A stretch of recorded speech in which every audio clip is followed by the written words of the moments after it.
Muito boa tarde, senhoras e senhores deputados. Cumprimento novamente os serviços. Cumprimento naturalmente a Sra. Doutora Graça Freitas, Diretora-Geral da Saúde, a Sra. Enfermeira Dina Oliveira, Chefe de Divisão de Saúde Sexual, Reprodutiva, Infantil e Juvenil da Direção-Geral de Saúde, e o Dr. Pedro Pinto Leite, Diretor de Serviços de Informação e Análise da Direção-Geral de Saúde. É um gosto tê-los aqui para esta audição a requerimento do Chega para prestar esclarecimentos sobre o balanço geral de trabalho desenvolvido, sobre o perfil do próximo Diretor-Geral da Saúde, sobre o balanço e ensinamentos tirados da gestão da pandemia por Covid-19 e sobre o Plano Nacional de Saúde 2021-2030. Muito bem. Definido o assunto, relembro a grelha da audição. Temos duas rondas, uma primeira ronda em que o partido requerente dispõe de 4 minutos para uma resposta da Sra. Diretora-Geral da Saúde de 4 minutos. Depois cada grupo parlamentar dispõe de 4 minutos e uma resposta em bloco da Sra. Diretora-Geral da Saúde, dispondo do tempo que é o somatório destes tempos dos grupos despendidos por estes grupos parlamentares. Depois uma segunda ronda de 1 minuto. Relembro que, ao contrário do que é costume, tenho que ser um pouco mais rigoroso nos tempos, porque temos às 3 horas, antes das 3 temos que terminar esta audição, porque temos plenário, sessão plenária da Assembleia da República, às 15 horas, o que me obriga necessariamente a terminar esta audição antes das 15 horas. Muito bem, dou a palavra ao Grupo Parlamentar requerente, ao Grupo Parlamentar do Partido Chega. Faça favor, Sr. Deputado. Tem a palavra 4 minutos. Muito obrigado, Sr. Presidente. Senhores Deputados, Sra. Graça Freitas, Sra. Diretora-Geral da Saúde, sejam bem-vindos a esta comissão. É com muito gosto que a recebemos, assim e aos senhores diretores de serviço que a acompanham. O requerimento do Partido Chega, que foi entregue e aprovado nesta comissão, recai sobre 5 pontos que a Sra. Já deve ter, com certeza, tido acesso e vamos então, nesta primeira intervenção, tentar explanar um pouco cada um deles. O primeiro prende-se com um balanço geral do trabalho desenvolvido, uma vez que a Sra. Apresentou, no final do ano passado, a intenção pública de se demitir ou de não ser reconduzida, digamos assim. Esse mandato já teria que ter acabado, mas, no entanto, a Sra. Continua no cargo até ser indicado um novo diretor-geral. Ora, gostava de saber da parte da Sra. Como é que vê este balanço relativamente aos meios que estão à sua disposição e também aos meios de todas as estruturas do Ministério da Saúde, nomeadamente da ACSS, da ARS e do novo CEO da Saúde. Como é que a DGS se articula ou se articulou com estes organismos também sobre a tutela do Ministério da Saúde, como é que a Sra. Vê a criação deste novo CEO da Saúde e se isso, em alguma medida, teve a ver com a sua vontade de não se manter no mandato. Na nossa opinião, existe aqui algum esvaziamento de funções, existe alguma sobreposição de competências e, portanto, gostava de saber se esse foi um dos motivos pelos quais a Sra. Apresentou a saída. Depois também gostava de que fizesse um balanço geral sobre aquilo que é os indicadores da saúde em Portugal. E a DGS trabalha muitos indicadores de muitos planos de muitas doenças e epidemiológicos, mas aquele indicador mais dramático, digamos assim, são as taxas de mortalidade. E pelas taxas de mortalidade nós podemos muito ter em conta o que são os acessos aos cuidados de saúde em Portugal. O Partido Chega já tentou aprovar aqui no Parlamento uma comissão de inquérito sobre o excesso de mortalidade. Malogradamente, a esquerda vetou ou chumbou essa nossa pretensão e, portanto, eu gostava que, neste balanço que a Sra. Faz, nos falasse sobre o excesso de mortalidade que existiu em Portugal como em nenhum outro país da Europa. Relembro que, no mês passado, tivemos mais de 10 mil óbitos por mês, o que não acontecia há um século, e também a mortalidade de jovens e adolescentes, que, na escala dos 5 aos 24 anos, tem sido absolutamente extraordinário, nomeadamente até no verão passado, que houve aproximou-se dos 30 mil óbitos no período estival do ano passado, o que não acontecia desde 1980. E estamos a falar, Sra. De mortalidade não Covid, que foi, no ano de 2022, 10 vezes superior à de 2021. Passando para o segundo ponto, que se prende com o perfil do próximo Diretor-Geral da Saúde, gostava que a Sra. Desse a sua opinião, uma vez vez que o atual Subdiretor-Geral da Saúde disse que estava disponível para avançar numa peça jornalística avançada pelo Observador e o Sr. Subdiretor-Geral da Saúde esteve no meio de algumas declarações sobre compotas e outras formas como nós devemos celebrar o Natal, com visitas rápidas no quintal e troca simbólica de presentes e, portanto, tendo que já o Dr. Portugal tinha concorrido no próprio concurso em 2018 que indigitou a Soutora para o cargo que ocupa agora, gostava de saber se acha que o Dr. Portugal tem possibilidades ou tem capacidade de substituir. No outro ponto do nosso requerimento, falávamos sobre, no terceiro ponto, no balanço e os ensinamentos tirados à gestão da pandemia por Covid-19. Soutora, queria que explanasse bem este ponto, uma vez que a 15 de janeiro de 2020 a OMS alertava para a contaminação em massa, mas a senhora doutora veio dizer na televisão que isso era um bocadinho excessivo. Aliás, a Soutora tem uma frase que eu também gostava de citar, que diz: sou uma servidora pública, mas tenho linhas vermelhas, as da ética, da lei, da deontologia e das questões técnicas. Eu penso que a Soutora, quando fez estas declarações em janeiro de 2020, não fez mais do que ultrapassar as questões técnicas e as da ética, porque, Soutora, nessa altura, qualquer pessoa com formação epidemiológica sabia que o vírus ia cá chegar, aliás, porque já estava em Itália e em muitos países da Europa. Podemos falar também das máscaras, que começou por dizer que as máscaras eram prejudiciais e acabou por defender a obrigatoriedade das máscaras, mesmo até na rua. Também podemos falar da adequação da lotação dos transportes, em que a Soutora defendeu a adequação da lotação de vários tipos de transportes, menos nos aviões, porque todas as pessoas iam a olhar em frente, e gostava também de lembrar aqui que logo em janeiro de 2020, quando o Chega pediu o encerramento e controle efetivo de fronteiras e uma quarentena de pessoas que vinham de países epidemiologicamente ativos, a Soutora e outras dignidades políticas deste país disseram que o Chega éramos loucos extremistas e, portanto, gostava que fizesse um balanço sobre este assunto. O último ponto, o quinto ponto do nosso balanço será sobre o Plano Nacional de Saúde 21-30, mas sobre esse, uma vez que já esgotei o meu tempo, irei debruçar-me na segunda intervenção. Muito obrigado, Sr. Presidente. Muito obrigado, Sr. Deputado Pedro Frazão.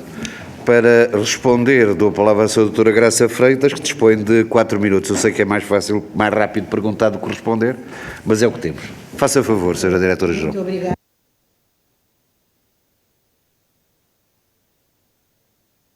Perguntas que me endereçou e pela oportunidade que me dá de eu poder responder-lhe. Eu vou começar então pela primeira questão. Esta primeira questão teve vários componentes.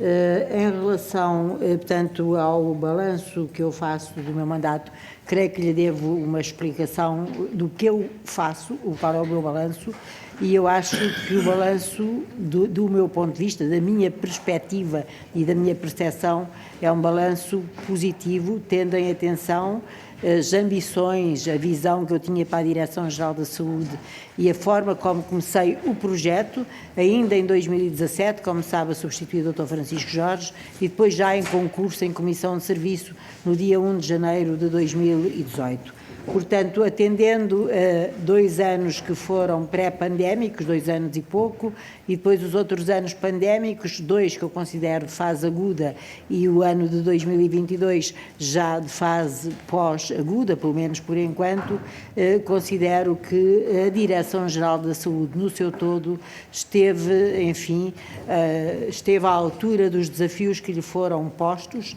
demonstrou uma capacidade e uma resiliência absolutamente extraordinária, teve uma enorme capacidade de congregar parcerias, isso para responder aos meios, porque os meios e os recursos, como o Sr. Deputado bem sabe, são sempre muito escassos e às vezes há que recorrer de facto a outras metodologias, e aqui os nossos parceiros e as múltiplas comissões que nós tivemos foram de facto muito importantes.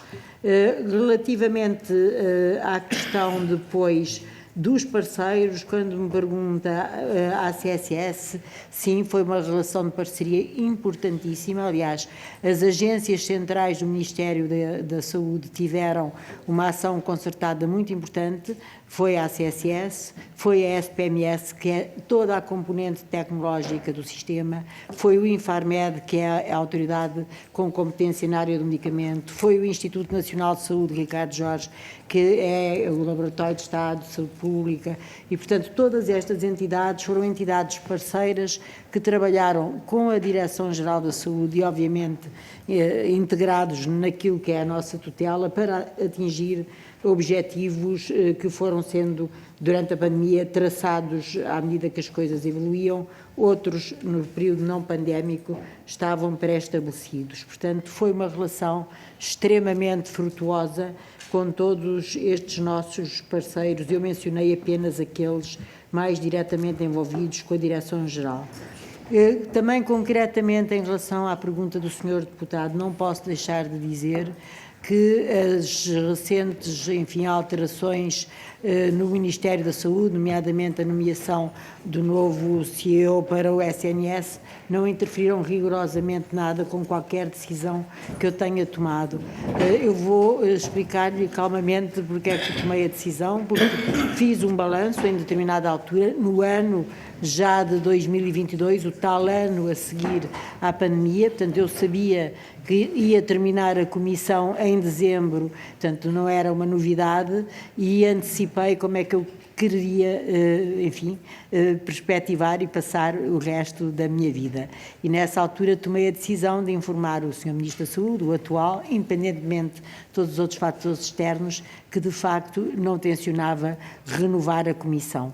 Obviamente, estou em regime de substituição, não de substituição, mas de gestão corrente, peço desculpa, em substituição estive no início das minhas funções, até que o Sr. Ministro assim o entenda ou que a minha reforma, enfim, o permita. Portanto, um destes fatores vai levar a que, ao fim de 42 anos, eu, de facto, cesse a minha função exclusiva como funcionária pública, sempre a trabalhar no Ministério da Saúde e sempre em dedicação exclusiva e horário completo. E, portanto, foi uma decisão do meu foro, da minha vida pessoal e que não teve a ver com fatores externos e com nomeações ou com qualquer arranjo diferente no Ministério da Saúde. Se me permite, para não deixar nenhuma situação de fora, eu depois passarei rapidamente aqui ao Dr. Pinto Leite, no final, para responder aos indicadores sobre as taxas de mortalidade, porque não ficam, de facto, esquecidas. Relativamente à segunda questão que me pôs, eu não vou mencionar pessoas, eu acho que o novo Diretor-Geral terá que passar por um concurso, é assim que nós funcionamos e, portanto, não faço ideia, a mínima, tal como não fazia quando eu própria concorri, se chegaria à shortlist, era a primeira dúvida, chegando à shortlist, se seria de facto eu a Diretora-Geral, eu não sei, não sei mesmo. Creio que há 3 ou 4 coisas que gostaria de ver num Diretor-Geral, obviamente. Creio que há só vantagens em ser médico, em ser um médico com profundos conhecimentos de saúde pública e com provas dadas nessa matéria e que tenha uma ambição e uma visão para a Direção-Geral da Saúde e que, além de ter essa ambição e essa visão, tenha a capacidade depois de a perseguir durante pelo menos 5 anos, cumprir uma comissão, porque é uma tarefa que exige, de facto, uma grande persistência e dedicação e, portanto, é isso que eu espero da pessoa que vier a seguir. De resto, eu costumo dizer que sou uma sexagenária analógica, enfim, gostava que fosse alguém mais digital, pelo menos, do que eu, já não falo depois no fator etário, mas pelo menos alguém virado para a frente, para o futuro e para o mundo que aí vem. Portanto, essa seria, então, a resposta à segunda questão. Depois, a terceira questão, eu agora vou socorrer-me aqui propriamente do documento, tem a ver também com o balanço e a gestão sobre a pandemia. E então eu vou responder às perguntas que me fez e depois também creio que é importante partilhar com o Sr. Deputado e obviamente com os restantes senhores deputados algumas das coisas que eu acho que nós aprendemos, e digo mesmo nós, de propósito, porque não fui eu a única pessoa a tirar aprendizagens da pandemia. O que é que esta pandemia teve de diferente? E eu tenho aqui a cronologia, fiz isso há muito pouco tempo, fui ver toda a cronologia dos acontecimentos nos primeiros meses da pandemia, o que disseram as diferentes instituições, o que disseram os diferentes países, e queria aqui referir 3 ou 4 coisas que se calhar poderão ser úteis para se perceber as medidas que foram sendo tomadas. Há 2 coisas, aliás, há 3 coisas que nós todos partilhamos em relação a esta pandemia, todos, uns mais do que outros, mas todos. Tivemos um grande grau de incerteza, inicialmente não podemos dizer que ninguém, em nenhum país, nenhum cientista, nenhum político, nenhum cidadão tinha certezas em relação ao que estava a acontecer. Foi a primeira vez em que fomos sujeitos a um acontecimento desta dimensão amplificado por ser em direto. Portanto, estávamos a ver a pandemia online e, portanto, a pandemia valia pelo que ela era e valia por aquilo que eram as nossas percepções enquanto cidadãos e profissionais de qualquer profissão, da política, da saúde, do que for, víamos a pandemia, portanto, foi em tempo real e depois, quer quiséssemos, quer não, todos tínhamos algum nível de receio, ou de ser mais clara, de medo perante o desconhecido. E, portanto, não podemos esquecer, hoje é mais simples, porque nós já passamos, já vimos como é que foi a tempestade. Há muito pouco tempo, um colega meu, interpelado, fizeram-lhe uma pergunta e disseram: ó, doutor, então como é que acha que foi nós termos estado todos dentro do mesmo barco? E ele respondeu: não, nós não estivemos dentro do mesmo barco, nós estivemos dentro da mesma tempestade. Os barcos foram muito diferentes onde cada um de nós esteve, mas de facto estivemos numa tempestade comum. E que foi uma tempestade muito difícil, sobretudo nos meses iniciais. E a vertigem, isto agora é um outro fator, se um dia fizerem isso, de ir só ver 3 ou 4 dias do que foram as notícias, os comunicados internacionais, os documentos da OMS, os documentos dos cientistas, o que diziam uns e outros, foi absolutamente vertiginoso. E, obviamente, o nível de respostas que nós fomos dar acompanhou este pano de fundo.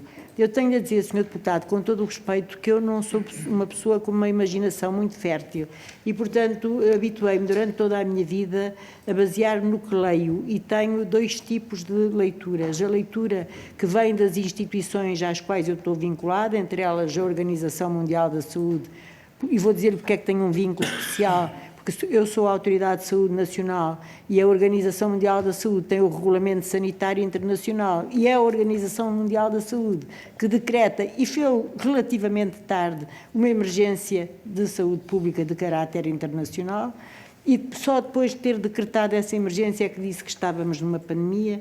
Portanto, eu guio muito pelo que são os documentos de referência da Organização Mundial de Saúde, do ECDC, da OCDE e, por tradição até académica, do CDC americano. Apesar de não estar na Europa, é uma instituição, como sabe, muito robusta do ponto de vista da ciência. E também me guio, obviamente, depois, quando já há mais tempo, pelos estudos e pela literatura. E, portanto, muitas das afirmações, que algumas têm sido, não deixando de ser verdadeiras, são completamente descontextualizadas, de que eu terei dito ou feito ao longo do tempo, disse-as respaldada no que era, na altura, enfim, a opinião destas instituições de referência que eu acabei por lhe dizer. E, ao mesmo tempo, isto agora porque eu não me esqueci do vírus, do que se disse sobre o vírus, das máscaras, da lotação dos transportes, e já vou depois ao último ponto. Obviamente que quem comandou a pandemia, sobretudo no início, foi mesmo o vírus, com todo o desconhecimento que tínhamos, apesar de ele ter sido caracterizado em muito poucos dias. Portanto, a China em poucos dias disse que era um SARS-CoV-2, não se chamava ainda assim, mas disse que era um novo coronavírus, o que foi uma novidade, saber tão precocemente qual era o agente.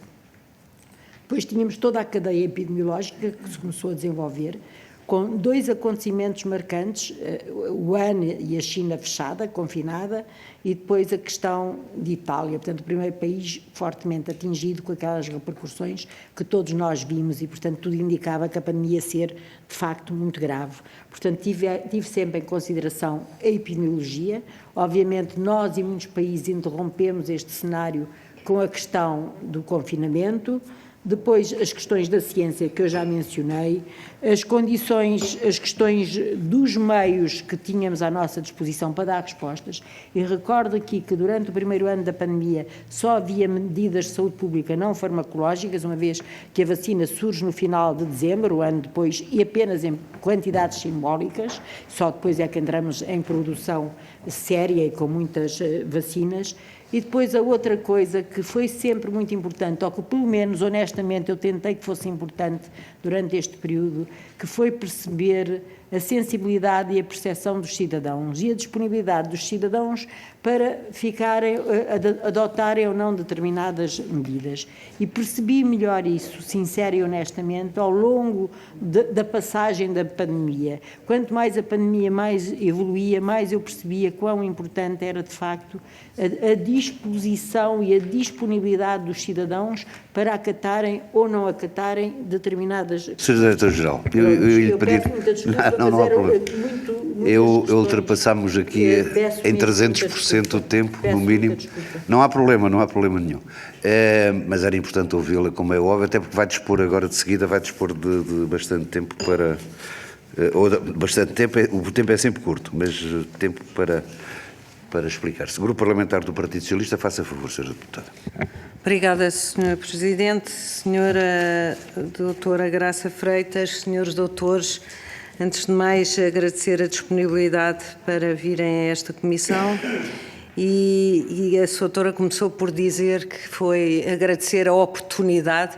Nós é que temos de lhe agradecer esta oportunidade de forma tão clara e de mostrar que a sua vocação, de facto, está plasmada nas suas ações ao longo destes 6 anos.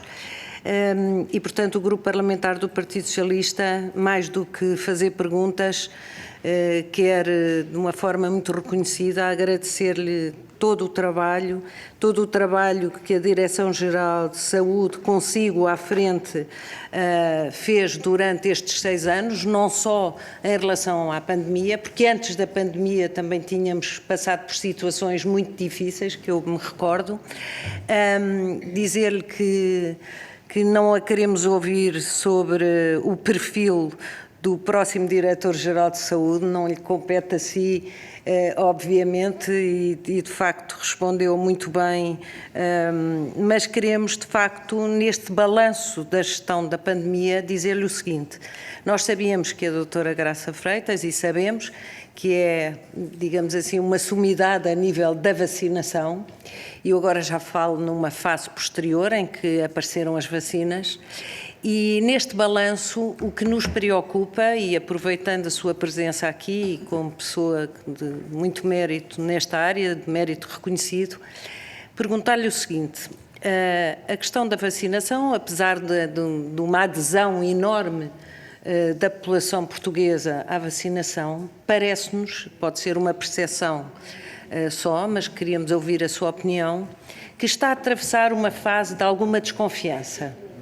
Desconfiança porque conhecemos muitas pessoas que já tomaram a 3ª dose, a 4ª dose, mas também conhecemos muitas outras pessoas que dizem já não tomo mais.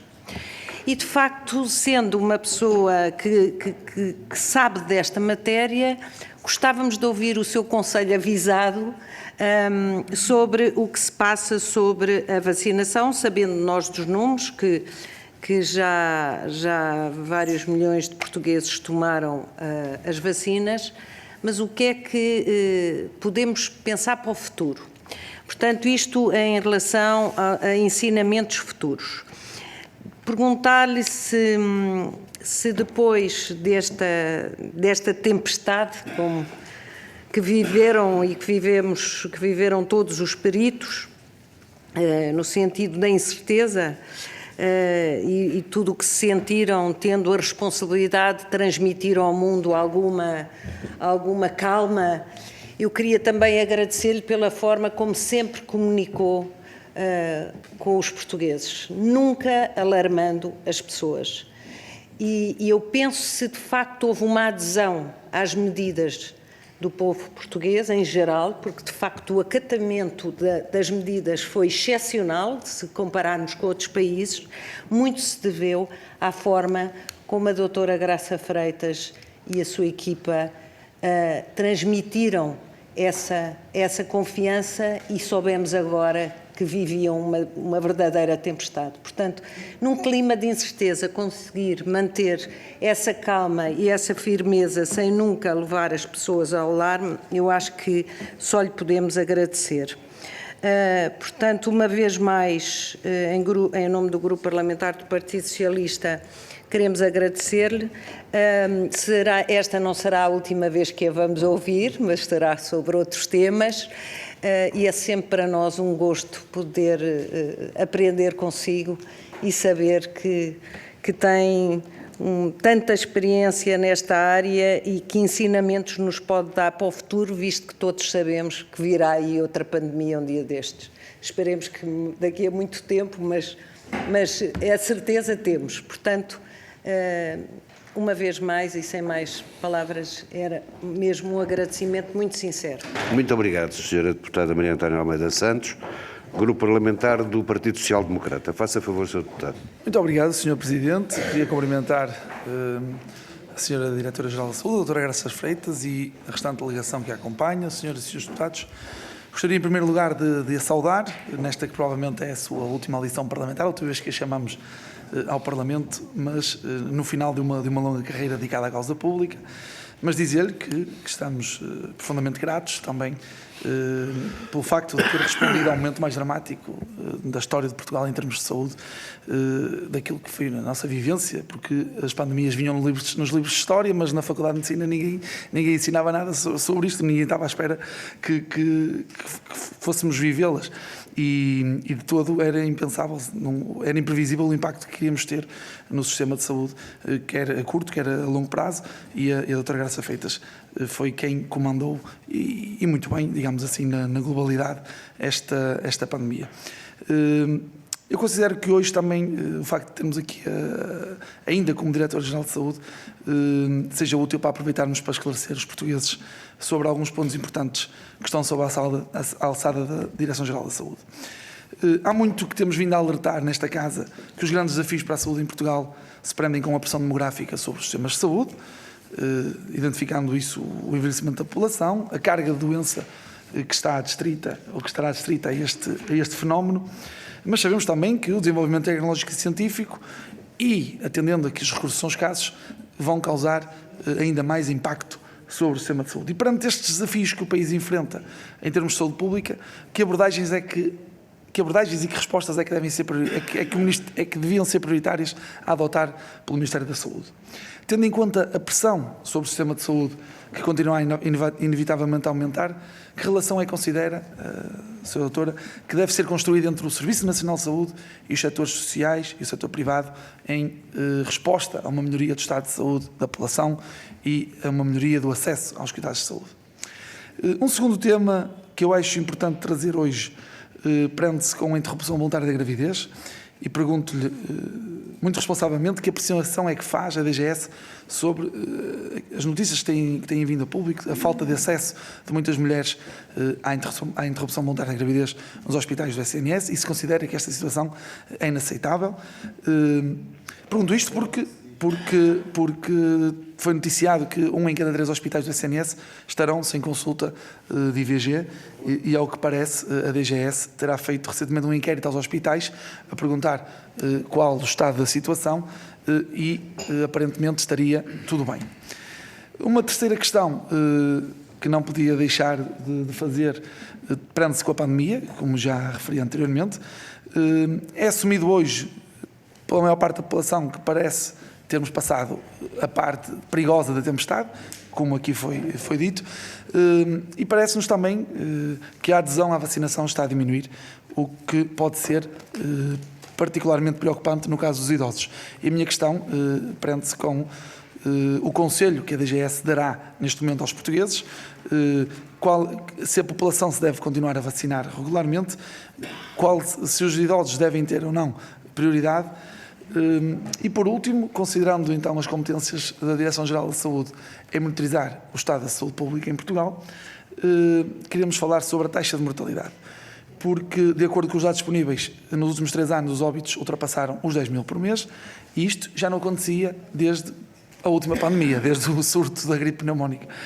Com efeito, entre 95 e 2019, o número de óbitos do país andou ali entre os 95.000 e os 113.000, e hoje já temos mais de 125.000 mortes em número absoluto. E durante 3 anos consecutivos estamos a ter mais de 120.000 óbitos.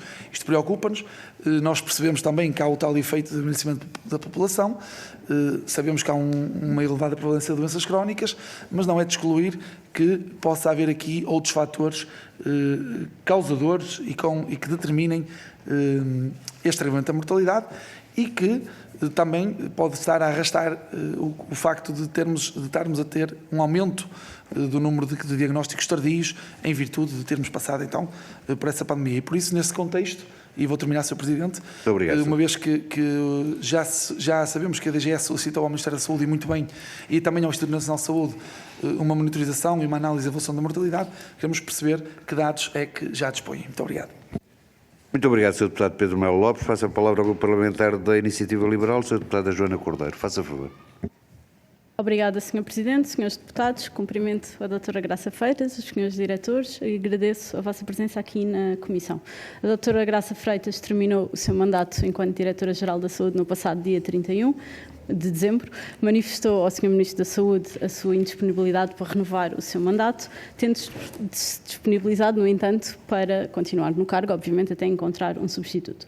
Foi um mandato de 5 anos particularmente difícil, em consequência da pandemia, da Covid-19, e por isso eu gostava de lhe agradecer pela sua resiliência, pelo serviço que prestou, mesmo que às vezes não tenhamos concordado com tudo, com todas as posições que foram assumidas ou com todas as medidas, não podemos, obviamente, em nome da Iniciativa Liberal, deixar de lhe agradecer. Agradecemos à doutora Graça Freitas, agradecemos também a toda a Direção-Geral da Saúde, obviamente todos os seus recursos humanos estiveram muito envolvidos neste combate desigual contra um vírus que à data era completamente desconhecido e, portanto, obviamente todos merecem o nosso agradecimento. No entanto, apesar de todo o esforço e trabalho da Direção-Geral de Saúde, a verdade é que muitos erros foram cometidos, a comunicação foi desastrosa e muito do que pior se evitou foi graças ao Almirante Gouveia e Melo, que em boa hora veio coordenar a Task Force da vacinação e tornar esse processo num sucesso. Portanto, importa agora, no fim do seu mandato e antes da sua substituição, fazer um balanço destes 5 anos. Neste sentido, e apenas no que diz respeito ao período da pandemia, queria começar por lhe perguntar o que é que, no seu entender, não correu bem, quais foram as maiores dificuldades que sentiu e com que se confrontou, e se em todos os momentos se sentiu apoiada e defendida pelo Governo e, em particular, pelo Ministério da Saúde. E pergunto-lhe ainda, se em termos de comunicação, que obviamente, como já referi, foi desastrosa, quais foram as lições que a DGS aprendeu para o futuro e para uma eventual futura pandemia que nos possa assolar. Gostaria também de saber se existiram medidas concretas que entendesse que deveriam ter sido tomadas e que não foram, ou se, pelo contrário, existiram decisões relativamente às quais estava contra e não foi ouvida. E pergunto-lhe se em algum momento veio a público comunicar e defender posições com as quais não concordava. Depois, no que diz respeito às crianças e jovens e à sua saúde mental e também por todos os impactos que as medidas que foram tomadas tiveram nas aprendizagens, pergunto-lhe muito diretamente se, com os dados que tem ao dia de hoje, concorda que os encerramentos das escolas foram completamente excessivos e extremamente prejudiciais, ou se, mesmo à data, essa medida não era completamente excessiva, portanto, pergunto-lhe se se arrepende deste tipo de decisões. Depois, em termos ainda de balanço do seu mandato, mas agora mais no geral, gostaria que aproveitasse esta oportunidade para nos dizer que valor acrescentado é que a doutora Graça Freitas trouxe à DGS, que ambições conseguiu ver concretizadas e que foram implementadas, mas também se sente que deixa aqui alguma coisa por fazer. Depois, sobre o Plano Nacional de Saúde, gostaria que nos desse um ponto de situação relativamente à implementação. E o último ponto desta audição, que tem a ver com o perfil da pessoa para a suceder, eu gostava de lhe colocar 3 perguntas muito concretas. Se tendo em conta a sua experiência, pergunto-lhe se considera que o cargo de Diretor-Geral da Saúde poderá ou deverá ser desempenhado por qualquer outro médico que não seja da saúde pública, especialista em saúde pública, ou se por outro lado considera que outro tipo de profissional de saúde, que não seja médico, se poderia dar um bom Diretor-Geral da Saúde. E por fim, se entende que o perfil público anterior de uma pessoa deve contar ou conta para o desempenho das funções enquanto Diretor-Geral da Saúde. Obrigada. Não percebi. A última. Se o perfil público que uma pessoa já tem antes de se deve contar ou não para a função. Obrigada. Muito obrigado, senhora deputada Joana Cordeiro. Para responder, a senhora Diretora-Geral dispõe de 12 minutos, por favor. Estamos a começar a aproximar-nos vertiginosamente do início dos trabalhos. Eu vou tentar, vou mesmo tentar, e vou começar pela questão que a senhora deputada Antónia Almeida Santos me colocou em relação à vacinação. Eu acho que a questão da vacinação é uma questão preocupante em todo o mundo, que nos deve mesmo preocupar. E porquê? Porque tem a ver, nós estudamos bastante bem durante a pandemia, nós e outros países, os preditores da vacinação, porque é que as pessoas aderem ou não aderem, mas há uma coisa que continua a ser, se calhar, dois fatores muito importantes. O primeiro é a percepção que as próprias pessoas têm do risco, ou seja, e nós vimos isso na adesão inicial à vacinação pandémica, quando nós sentíamos que não tínhamos proteção nenhuma e que podíamos, de facto, ir para um internamento, para cuidados intensivos e eventualmente morrer, tivemos uma grande adesão à vacinação. Essa própria adesão à vacinação fez com que estivéssemos mais protegidos e há aqui um efeito perverso. A proteção baixa o risco. E à medida que baixa o risco, como disse a senhora deputada, quem já levou 3 vacinas não quer levar a 4ª ou acha que não é necessário. Há aqui, de facto, uma inversão da percepção do risco por parte do cidadão, que é um paradoxo.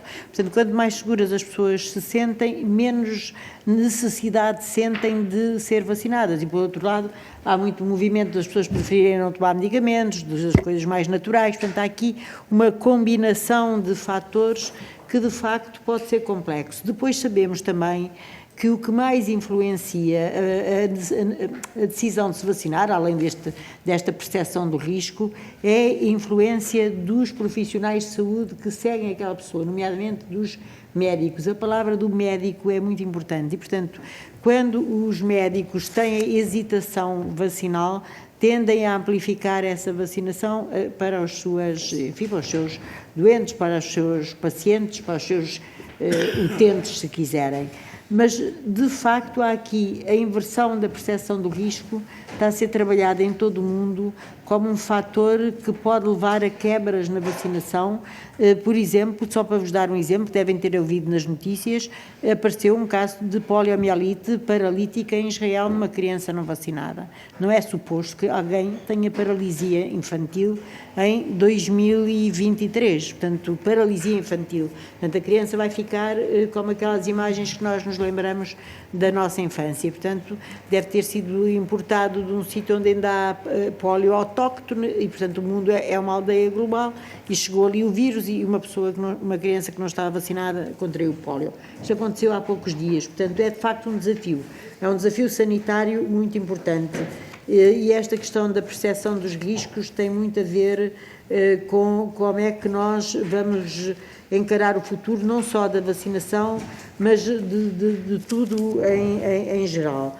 Depois, em relação ao Sr. Deputado Pedro Melo Lopes, obviamente há aqui uma grande preocupação, eu diria, e já agora para fazer também aqui rapidamente o balanço do que eu acho que foram as minhas grandes preocupações durante estes últimos 5 ou 6 anos, tive várias preocupações. Uma delas, obviamente, é a crise demográfica. De facto, nós estamos com um padrão de duplo envelhecimento da população, com a baixa natalidade, com a incapacidade de substituir gerações, com a litoralização das pessoas. Temos a esperança de vida a aumentar, mas quebrou agora com a pandemia, houve uma quebra verdadeira e efetiva. Temos muitas assimetrias e estas assimetrias na forma como se vive, como se nasce, como se morre, são preocupantes e essa é outra questão que está muito ligada ao envelhecimento, que é a questão como é que nós lidamos com as assimetrias e com as desigualdades e com as que estão ao contrário em espelho da equidade e da justiça, que são coisas que nos preocupam muito. Esta questão da crise também demográfica nacional tem uma outra componente que está ligada aos movimentos migratórios, portanto, se por um lado, enquanto população autóctone, nós estamos de facto a encolher, a envelhecer, estamos a necessitar cada vez mais de ter outro tipo de população, mas esta população é de facto diferente da que nós estamos habituados e tem desafios novos em termos de saúde, quer os que estão só de passagem, quer aqueles que vêm e que têm que passar por uma fase de adaptação e depois por uma fase de integração plena e, portanto, todas estas novas e diferentes populações migratórias têm novas necessidades de saúde, têm novas expectativas em relação à sua própria saúde e têm as suas aspirações e, de facto, este assunto vai continuar a acontecer, isto é uma espécie de vasos comunicantes. Há países a encolher demograficamente e, por outro lado, a população mundial está a aumentar e, portanto, vai haver tendência a que este movimento continue. E nós não nos podemos abstrair disso, do envelhecimento que nós temos demográfico no nosso país, com tudo o que tem, e depois da necessidade de termos novas populações com novas necessidades de saúde. E isso é, de facto, um problema grande. Por outro lado, há a questão do impacto tecnológico. O impacto tecnológico tem para nós uma oportunidade incrível. Eu gostava imenso de ter 30 anos neste momento e de poder, a sério, de conseguir trabalhar com tudo o que a tecnologia nos dá, com o que nos dá aquela que é considerada a quarta revolução. A quarta revolução, aprenderia isto agora aprende depressa, a quarta revolução industrial, que é de facto um telemóvel, um aparelho destes que nos permite tudo, telemedicina, telesaúde, acesso à informação, decisões autónomas e informadas, bem, uma série de coisas. Isto de facto é a quarta revolução industrial e há que tirar partido destas coisas. Essa é a parte boa do digital. Nem tudo corre bem, é assim, Sr. Deputado, para correrem umas coisas bem, outras não correm tão bem, é assim na humanidade. Bem, dito isto, de facto, as tecnologias abrem-nos uma porta imensa, mas também trazem grandes desafios. As expectativas que, por exemplo, as pessoas com doenças complexas e raras têm em terapêuticas personalizadas e extremamente dispendiosas e que não há orçamentos nem públicos, nem privados, nem sociais que possam aguentar. E, portanto, as próximas gerações vão ter desafios muito complexos e muito multivariados pela frente. E, portanto, em relação ao envelhecimento, que é de facto um desafio imenso, depois há este balanço com outras populações que entram e com as oportunidades das tecnologias, que têm coisas muito boas e que nos vão facilitar imensa vida e vão permitir uma coisa que para mim também é importante, que é os cidadãos estarem cada vez mais empoderados e terem uma palavra a dizer no domínio da sua saúde. Eu acho que essa é uma das aprendizagens da pandemia, que é o empoderamento dos cidadãos e a capacidade deles próprios decidirem sobre a sua saúde e sobre a sua vida. Se me permite, e se ainda houver tempo, eu irei aqui responder sobre IVG, portanto, se não for hoje, Sr. Deputado, está permitido que será para a próxima vez. A Sra. Enfermeira Dina falará sobre IVG. Depois, as questões da vacinação, concretamente, de quem é que no futuro se vacinará contra a Covid, tirando aquela incógnita que todos temos, que é de aparecer uma nova variante, nós estamos aparentemente sossegados, mas o vírus continua a mexer-se e, portanto, tirando essa questão, a tendência vai ser para que a vacina Covid seja utilizada numa estratégia sazonal de proteção das pessoas mais vulneráveis, daquelas que, de facto, podem vir a ter consequências graves. Uma campanha sazonal parecida com a da gripe. Aliás, como devem saber, a indústria já está a trabalhar, obviamente, numa vacina bivalente, que tenha a vacina Covid, o antigénio para a Covid e o antigénio para a gripe. E, portanto, está em movimento a vacinação sazonal contra a Covid e contra a gripe e depois terá a adesão, que eu creio que não será inferior à da gripe, que neste momento é de cerca de 75% na população alvo maior de 65 anos. Portanto, taxas de mortalidade é aqui com o meu colega. Senhora Deputada Joana Cordeiro Nós temos, de facto, muitas coisas em que concordamos, algumas em que discordamos. Eu vou só fazer, porque o mencionou, eu creio que não teria havido isso, lhe garanto, vacinação em Portugal, primeiro se não tivesse havido Europa. Foram os mecanismos europeus que nos permitiram a todos os países, aos 27, em igualdade e a tempo útil e por mecanismos pós-rata de justiça e de equidade, ter acesso a vacinas seguras, eficazes e de qualidade. Antes disso, devemos-lo às indústrias de biotecnologia, à ciência e às farmacêuticas, durante anos e anos, ao contrário do que se diz, não foi um milagre que em poucos meses surgiu uma nova vacina. Há muitos anos que estavam a trabalhar nela, estavam à espera da oportunidade e do financiamento para a produzir.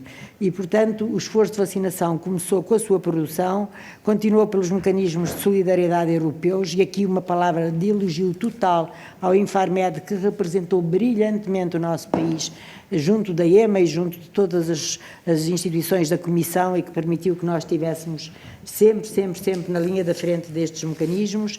E depois todas as instituições que o Sr. Deputado há momentos mencionou, desde a ACSS, a SPMS, o Infarmed, o INSA, a DGS, todos nós fizemos um trabalho num elo, numa cadeia de valor que culminou com a vacinação de quase, enfim, até à data foram dadas 28 milhões de doses em todo o país, incluindo as regiões autónomas. E, portanto, houve a logística que foi muito importante. O Sr. Almirante tem imenso valor, mas nunca podemos isolar a vacinação de toda a cadeia que começou muito antes de nós e a nível nacional, com o Infarmed nas instituições europeias, depois com a DGS na parte técnica, na parte da ciência, e depois, por aí adiante, até terminar com os enfermeiros, com os bombeiros, com as autarquias e com toda a gente que montou centros de vacinação e vacinou milhões e milhões de pessoas em tempo recorde. E, portanto, gostava de fazer justiça aqui a todas as instituições que colaboraram. Depois,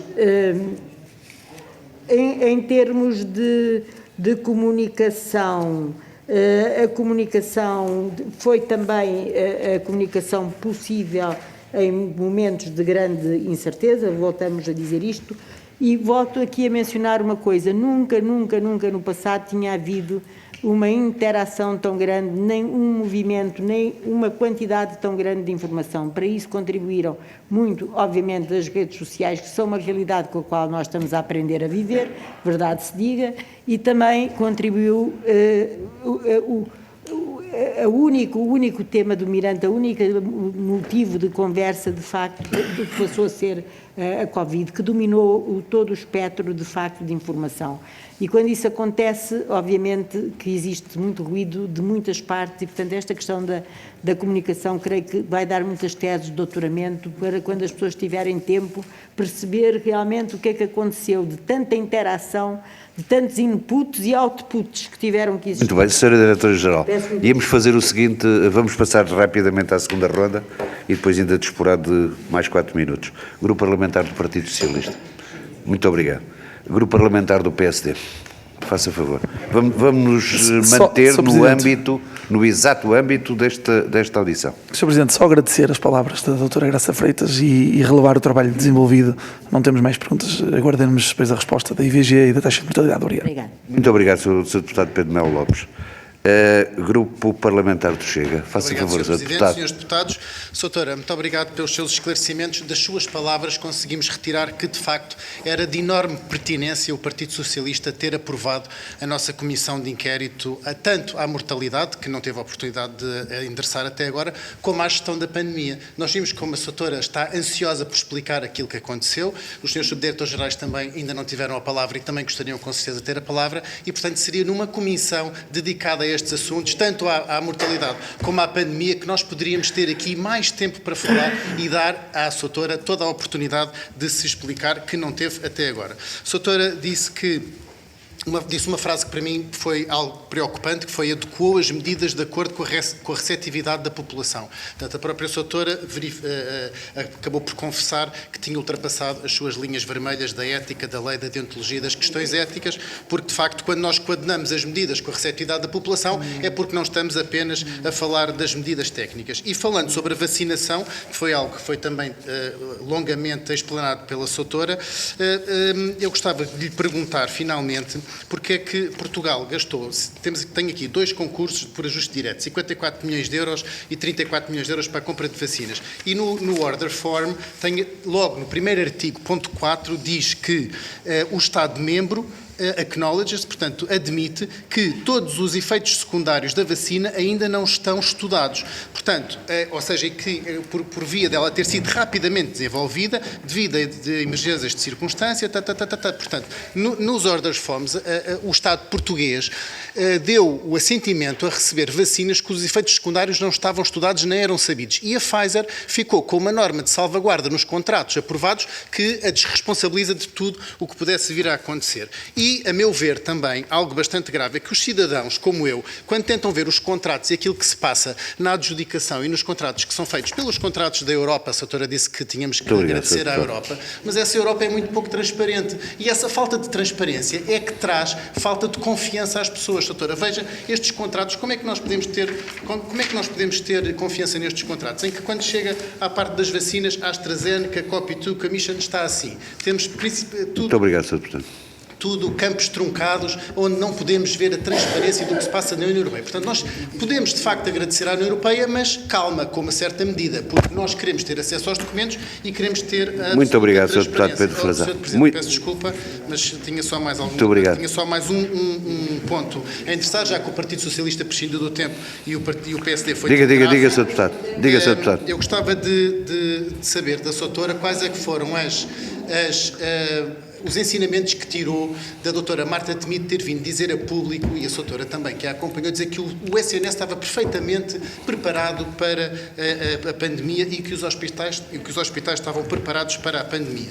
Ora, o que é que aconteceu? Tivemos menos 46% das consultas presenciais, 40% da quebra de urgências hospitalares, falta sobre os profissionais de saúde sem material de proteção, os profissionais de saúde vieram se queixar para os meios de comunicação social que não tinham material de proteção, os rastreios oncológicos e meios de complementares diagnósticos caíram brutalmente, menos 21% de mulheres com registro de mamografia, menos 12% de mulheres com colpocitologia, menos 95% das consultas médicas a serem realizadas muito obrigado. À distância por telemedicina. Doutora, como é que uma consulta de acompanhamento de oncologia pode ser acompanhada por telemedicina? A senhora disse que a revolução industrial muito obrigado, telemóvel serve para algumas coisas. Olha, o Stay Away Covid foi o maior flop de todos os tempos. Custou 600 mil euros ao Ministério da Saúde e foi completamente um flop. E a telemedicina serve para questões médias, mas não serve para acompanhamento e não se pode subjugar as consultas presenciais a consultas de medicina. Muito mais havia a dizer, muito mais havia a dizer. Muito obrigado. E de facto é uma pena que o Partido Socialista não nos deixe fazer as comissões que queremos fazer à gestão da pandemia e à mortalidade. Muito obrigado, não sei de que é que têm medo, não sei de que é que têm medo que se saiba neste Parlamento e o que é que os portugueses lá em casa ouçam. Mas devia ser dado o tempo devido à doutora e à Direção-Geral de Saúde para esclarecer. Não consigo cortar o microfone. Não tenho cortes de microfone. É o rolo compressor eu gostava de cortar, Partido Socialista mas não tenho. E a maioria de diálogo muito obrigado, não existe neste Parlamento. Muito obrigado. Sr. Deputado Pedro Frazão, muito obrigado. Sr. Deputada Joana Cordeiro, faça favor. Obrigada, Sr. Presidente. Queria agradecer à doutora Graça Freitas as respostas que deu. Eu, de facto, fiz aqui um conjunto de observações para as quais... Sr. Deputados, Sr. Deputado, vamos ouvir, por favor. Faça favor, Sr. Deputado. Faça favor, Sr. Deputado. Agradecer novamente à doutora Graça Freitas. De facto, eu fiz aqui um conjunto de observações para as quais gostava de ter tido resposta, mas vou-me focar aqui em duas. Sobre as vacinas, queria só deixar uma nota. De facto, o trabalho que foi feito a nível europeu e de esforço coletivo que foi feito foi de facto grande, e só mostra como, afinal, os processos de aprovação de vacinas e de medicamentos podem ser céleres quando de facto existe uma vontade, um empenho e uma organização. E eu fiz aqui um comentário sobre o trabalho do Almirante Gouveia e Melo, e parece-me um bocadinho deselegante que na sua intervenção sobre a vacinação não o tenha feito nenhum tipo de elogio. Mas queria, então peço imensa desculpa se fez, eu não me apercebi. De qualquer das maneiras, outro ponto que eu gostava mesmo de ouvir, eu gostava que alguém de facto reconhecesse para a memória futura que de facto o encerramento das escolas foi uma medida excessiva, que teve um impacto tremendo nas famílias e nas crianças, da qual dificilmente nós vamos recuperar, porque de facto a recuperação das aprendizagens é uma palavra bonita, mas nós sabemos que isso não vai acontecer, porque de facto houve aprendizagens que se perderam, principalmente nos casos quando temos desigualdades sociais e económicas nas crianças, e eu gostava de facto que alguém reconhecesse que provavelmente nós nos excedemos nas medidas que defendemos. Obrigado, Obrigada. Sra. Deputada. Muito obrigado, Sra. Deputada Joana Cordeiro. Para responder, dispõe de 4 minutos, Sra. Diretora-Geral. Faça favor. Faça favor, Sra. Diretora-Geral. Obrigada, Sr. Presidente. Eu vou tentar.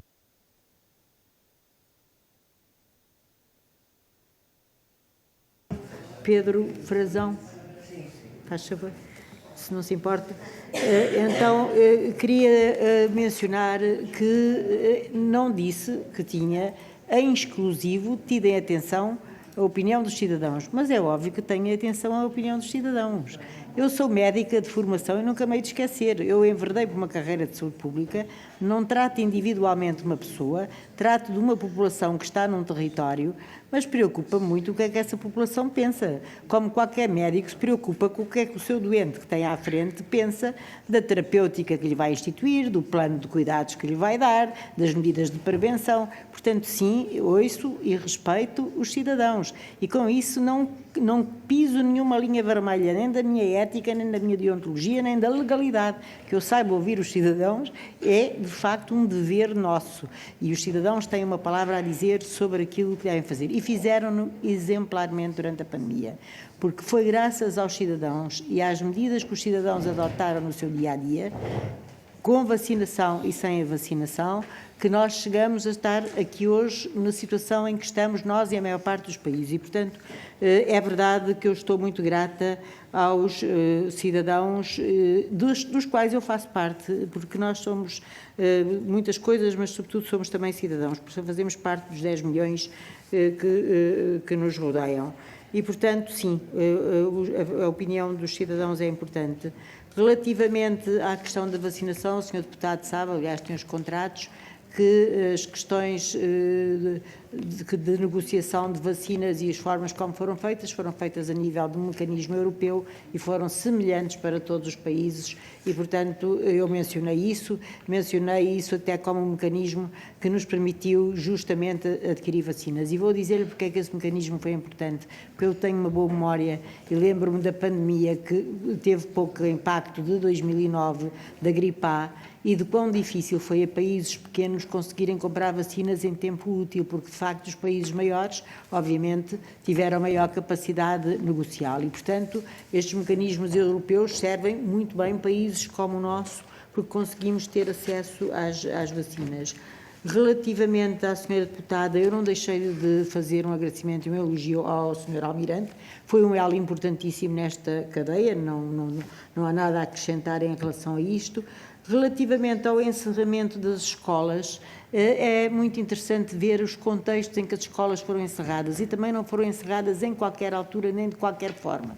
Desde o início daquelas primeiras que foram encerradas na região norte, creio que logo no dia 12 de fevereiro, foi muito cedo, foi muito precocemente, houve um motivo para as encerrar, que era o contexto epidemiológico que ocorria naqueles concelhos, e houve outras alturas em que os encerramentos corresponderam ao aparecimento de novas variantes cujo impacto no RT era desconhecido e, portanto, desconhecia-se ainda qual seria a dinâmica do impacto das crianças nas suas famílias. Portanto, quando se infectassem dentro das escolas, nós sabíamos que não tinham doença grave habitualmente, mas nós estamos perante uma doença que se transmite perante uma pandemia e além das questões dos indivíduos, e nós reconhecemos todas as questões relacionadas com o impacto que pode ter havido com o encerramento das escolas, mas temos que fazer também o raciocínio inverso, que foi o que nós fizemos na altura, que é pesar os benefícios e os riscos, e se não tivéssemos encerrado, qual é que teria sido a dinâmica da infecção nesse momento?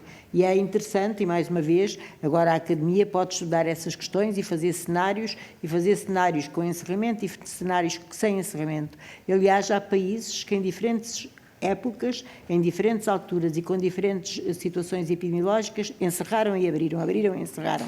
E nós, se perguntarmos aqui a nós todos qual foi o país de todos que fez melhor ou pior em relação à pandemia, não sabemos dar a resposta, porque de facto tivemos na mesma tempestade em barcos diferentes, em alturas diferentes e, portanto, os países conseguiram ir tomando medidas à medida que pensavam que essas medidas eram adequadas, com a evidência que tinham disponível à altura. Volto a dizer, com a evidência que tínhamos disponível à altura, com a evidência que temos disponível a posteriori, pois será mais fácil tomar decisões, mas foram tomadas com a evidência disponível à altura. Muito obrigado. Muito obrigado, Sra. Diretora-Geral. Assim terminamos esta audição. Agradeço-lhe muito a sua presença, assim como dos seus diretores, mas não posso, é meu nome pessoal, eu, como Presidente da Comissão, de agradecer o espírito de missão e de serviço público que tem dedicado à sua Direção-Geral de Saúde. Muito obrigado, Sra. Diretora. Muito obrigada. E muito obrigada, Sr. Deputado, por me ter dado também a oportunidade aqui de dizer. Obrigada.